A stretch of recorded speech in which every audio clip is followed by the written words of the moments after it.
नमस्कार, मेरा नाम है डॉक्टर एस के यादव, फिजियोथेरेपिस्ट कानपुर। आज हम बात करेंगे लो बैक पेन के बारे में। लो बैक पेन एक ऐसी प्रॉब्लम है जो आजकल मेनली यंगस्टर्स को हो रही है, चाहे वो गर्ल्स हो, चाहे वो बॉयज़ हो, चाहे 30-40 साल के कोई भी मैन या वुमेन हो। तो मेनली हमको क्या करना है, जो पॉस्चर है हम लोग का, रॉन्ग पॉस्चर की वजह से लोगों को बहुत बैक पेन हो रहा है। मतलब एक पॉस्चर पहले हम समझ लेते हैं, नॉर्मल पॉस्चर क्या होता है। ये हमारी स्पाइन है, ये हमारा जो गर्दन का कर्व है, ये हमारा लॉर्डोटिक होता है, जो हमारी पीठ है और ये जो लंबर है इसका हमारा कर्व लॉर्डोटिक है। ये हमारा जो पीठ है ये हमारी काइफोटिक है, फिर सैक्रम हमारी काइफोटिक। मेनली क्या होता है, हम कोई भी वर्क कर रहे हैं या आप जैसे मान लीजिए कोई जॉब कर रहे हैं, आप लगातार बैठे हुए हैं लॉन्ग सिटिंग पे, तो उससे क्या होता है, हमारी जो रीढ़ की जो मांसपेशियां होती हैं वो कमजोर होता जाती हैं। और लगातार उस पोस्चर पे आप मंथ ईयर वाइज काम कर रहे हैं, 8-8, 9-9 घंटे काम कर रहे हैं, तो उससे क्या होता है, हमारी मांसपेशियां कमजोर हो जाती हैं और लो बैक पेन की प्रॉब्लम स्टार्ट हो जाती है। या आपका काम करने का तरीका गलत हो सकता है। मेनली आप जिम में जाते हैं तो आपका जो पोस्चर है, रॉन्ग पोस्चर की वजह से आप जब जिम लिफ्टिंग करते हैं, कोई भी आप एक्सरसाइज कर रहे हैं तो उसमें जो आपका पॉस्चर है उससे लंबर की जो मांसपेशियां होती है रीढ़ की, उस पर इफेक्ट आता है। तो हम थोड़ा सा उसको भी समझ लेते हैं कि क्या करेक्ट है क्या इनकरेक्ट है। मेनली जो हमारा एक सही खड़े होने का तरीका है वो हमारा ये है, नॉर्मल स्पाइन है हमारी।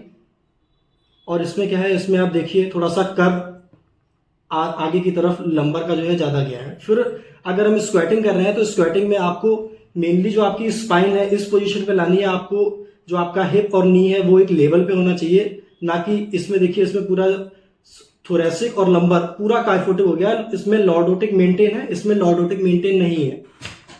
दूसरा, जब हम बैठते हैं, बैठने पे मेनली अगर आप लॉन्ग सिटिंग पे वर्क कर रहे हैं तो ये हमारा रॉन्ग पोस्चर है बैठने का। हम लॉन्ग सिटिंग पे बैठ रहे हैं तो इससे हमारी क्या हो रहा है, जो हमारी ये थोरेसिक स्पाइन है ये आगे की तरफ फॉरवर्डेड है, इससे लंबर पे भी इफेक्ट पड़ रहा है। तो ये स्ट्रेटनेस आ रही है, ये सही पोस्चर है बैठने का। इसमें देखिए, इसमें इसके पैर देखिए और इसमें पैर देखिए, इसमें पैर नीचे की तरफ है टेबल का सपोर्ट ना लेने के कारण। तो ये जो लेग मसल्स हैं, ऐसे आप 8 घंटे बैठे हैं मान लीजिए, तो ये मसल्स इस पोस्चर पे होने के कारण ये टाइट हो गई और आगे की लूज हो गई। तो इसमें हमको रिलैक्स पोजीशन पे रखना है। ये रिलैक्स पोजीशन पे हमारी मसल्स नहीं है, ये हमारी रिलैक्स पोजीशन पे है। ये हमारा नॉर्मल है, इसमें लॉर्डोटिक जो एक नॉर्मल स्पाइन है उसका कर्व ये मेंटेन है हमारा।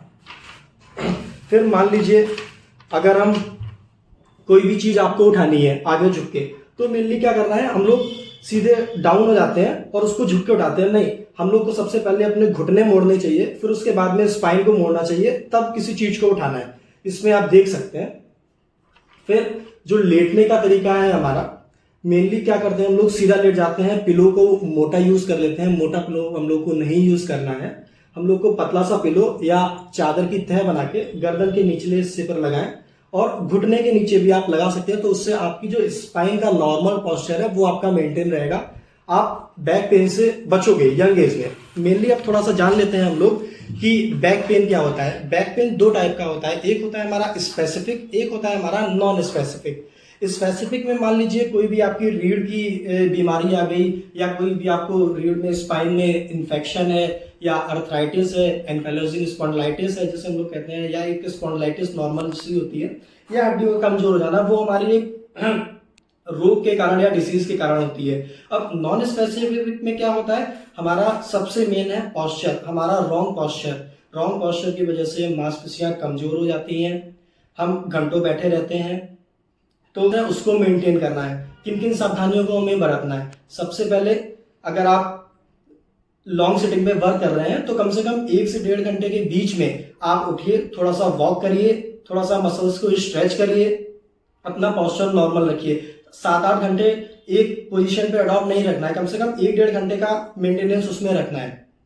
अब हम क्या करते हैं, थोड़ा सा एक्सरसाइज बताता हूं आपको जो आपको नॉन स्पेसिफिक से बचाएंगी, जिससे आप उसको दिन में भी कर सकते हैं, 1 बार कर सकते हैं या 2 बार कर सकते हैं। मेनली हम लोग आज मेनली जान लेते हैं नॉन स्पेसिफिक में हम लोग को अपना जो पोस्चर है उसको मेंटेन करने के लिए क्या क्या एक्सरसाइज हम घर पे नॉर्मली कर सकते हैं। सबसे पहले में क्या करना है, दोनों अपने ऐसे घुटने मोड़ लेंगे आराम से। कमर को थोड़ा सा ऊपर उठाएंगे, जितना आप होल्ड कर सकते हैं। अगर इतना कर सकते हैं इसको उठाए रहिए, 5 से 10 सेकंड तक आप काउंट करिए, फिर उसके बाद धीरे धीरे इसको डाउन। ये एक्सरसाइज आप कम से कम 8 से 10 बार मॉर्निंग एंड इवनिंग कर सकते हैं। उसके बाद में क्या करना है, दोनों पैर सीधे कर लिए। अब एक घुटने को हमने मोड़ना है।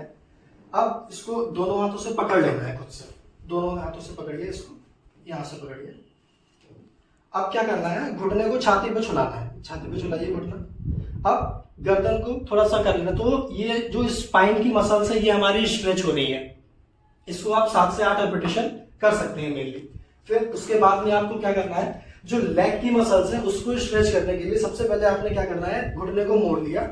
अब घुटने को मोड़ के अब इसको आप पकड़ लीजिए यहां से। अब आप इसको जितना नॉर्मली सीधा करो, इसको जितना आप नॉर्मली सीधा करेंगे तो उससे जो हमारी लेग की मसल्स हैं, जो बैक वो थाई की वो स्ट्रेच होगी, और जो हमारी लोअर लेग की मसल्स है वो स्ट्रेच होगी। जितना आप सीधा करोगे उतना ये मेनली स्ट्रेच होगी।